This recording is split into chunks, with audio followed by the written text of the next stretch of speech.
दूसरा, भगवान कहते हैं कि मैंने उपकार किया कि मैंने गुरु प्रदान किए, सदमार्ग प्रदान करने वाली कथाएं प्रदान कर दी। और मयानुकूलेन नभस्वते ऋतम, ठाकुर जी कहते हैं फिर मानव देह में जब गुरु आ जाते हैं और गुरु की कृपा से वो व्यक्ति सदमार्ग पर चलने लगता है, तब ठाकुर जी कहते हैं फिर मैं उसको अनुकूलताएं देता हूं। अनुकूलताएं कैसी?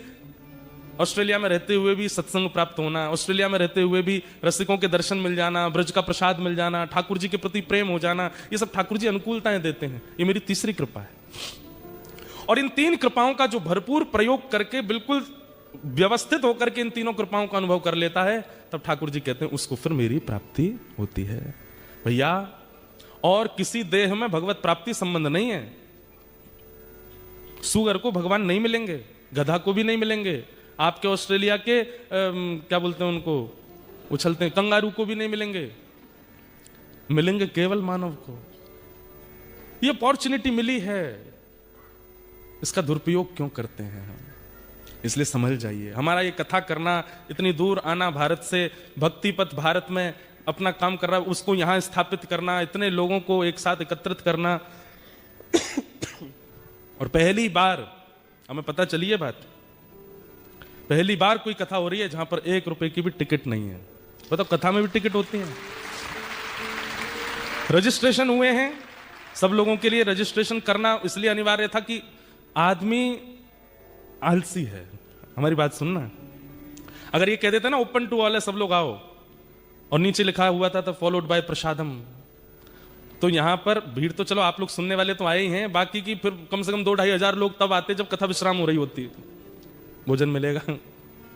यहां पे लोग थोड़े आरकसी होते हैं भोजन बनाने के, हम सब जानते हैं, थोड़ा सा आलस तो आता ही है।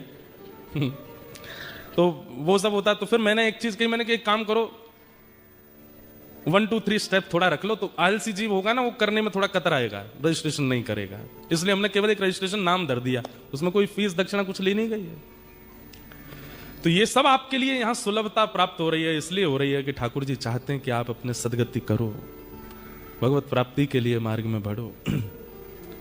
जिस देश में, जिस वेश में, परवेश में रहो, राधा रमण, राधा रमण, राधा रमण कहो। जिस देश में, जिस वेश में, परवेश में रहो, राधा रमण, राधा रमण, राधा रमण कहो।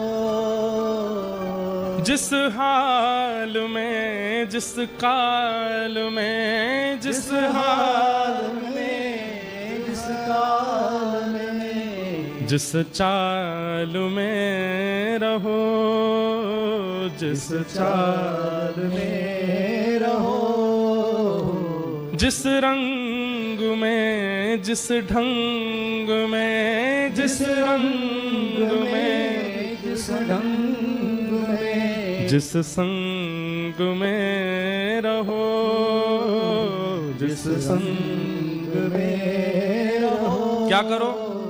राधा रमण, राधा रमण, राधा रमण कहो।